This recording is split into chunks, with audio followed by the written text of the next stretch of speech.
मेरे channel Anshika voice Hindi में आपका स्वागत है।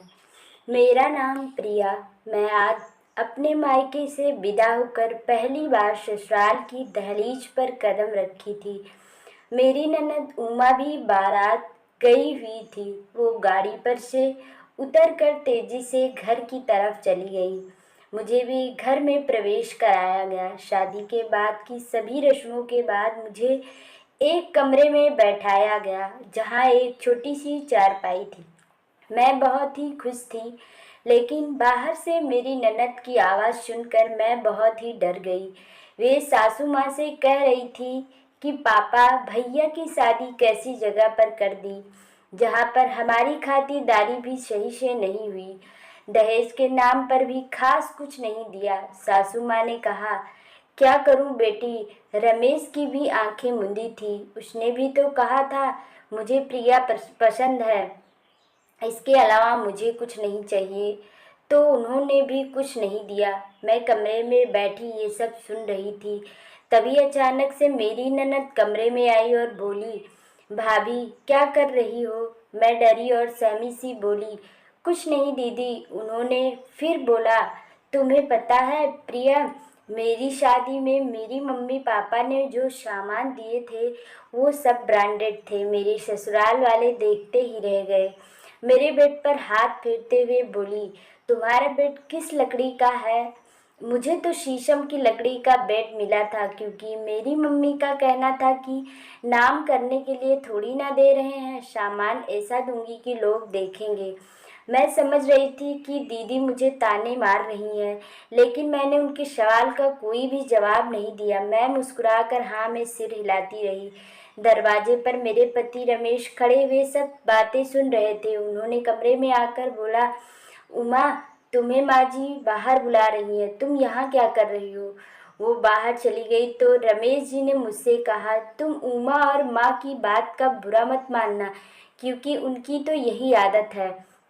उन्होंने कहा कि मैं तुम्हें वो सब खुशी दूंगा जिसकी तुम हकदार हो। अगर कोई कुछ कहता है तो उसे अपने दिल पर मत लेना। उन्होंने मेरे आंसू पोंछते हुए बोला। मुझे इस बात की तसल्ली हुई कि कम से कम कोई तो मेरे दर्द को समझ रहा है।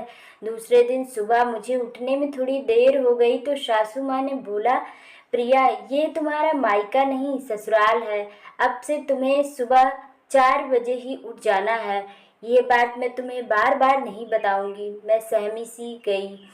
मुझे ये सब याद आने लगा जब मैं अपने मायके में देर से उठती थी तो माँ कहती थी, अभी सो ले बेटा, जब ससुराल जाएगी तो पता चलेगा। शादी के कुछ दिन बीत गए, ऐसे ही चलता रहा। मैं कई बार अपने मायके गई। मुझे एक बेटा भी हुआ। बात तो तब बढ़ गई जब मेरी सासू माँ और ननद जी मेरे ही बेटे को मेरे खिलाफ भड़काना शुरू कर दिया।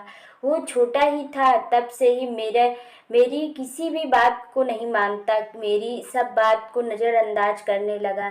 मैंने घर से बाहर रहने का फैसला कर लिया तो सबसे ज़्यादा बड़ा बुरा मेरी ननद को लगा, जो कि खुद कभी अपने ससुराल में नहीं रहती थी, ज़्यादातर अपने मायके में ही रहती थी। ननद जी ने कहा, भाभी तुम बाहर चली जाओगी तो माँ को खाना बनाकर कौन खिलाएगा। लोग क्या बोलेंगे कि बहू बेटे के होते हुए माँ खाना बना रही है। मैंने भी कह दिया, दीदी आपके ससुराल में कौन खाना बनाता है। जब आप यहाँ पर रहती हो तो मेरी सास तो अभी जवान है, वो अब करने के लायक है, लेकिन आपकी सास तो बूढ़ी हो चुकी हैं, उनको कौन बनाकर खिलाता है। सासू माँ ने कहा, प्रिया तुम जबान सुधार कर बात करो, मेरी बेटी के बारे में तुम ऐसे नहीं बोल सकती। मैंने भी कह दिया, क्यों माँ, आपकी बेटी दूसरों की बेटी क्या, जो आप लोग हरदम सुनाते रहते हैं। अगर आप लोग बहू को बेटी मानेंगे तो बहू भी बेटी बनकर दिखाएगी। अगर मेरे चैनल अंशिका वॉइस हिंदी की कहानी आपको अच्छी लगे तो चैनल को सब्सक्राइब करें और बेल आइकन को प्रेस करें, ताकि आगे आने वाली नई नई कहानियों के नोटिफिकेशन आप लोगों तक पहुंच सके। आज की कहानी आपको कैसी लगी कमेंट बॉक्स में ज़रूर बताइए। धन्यवाद।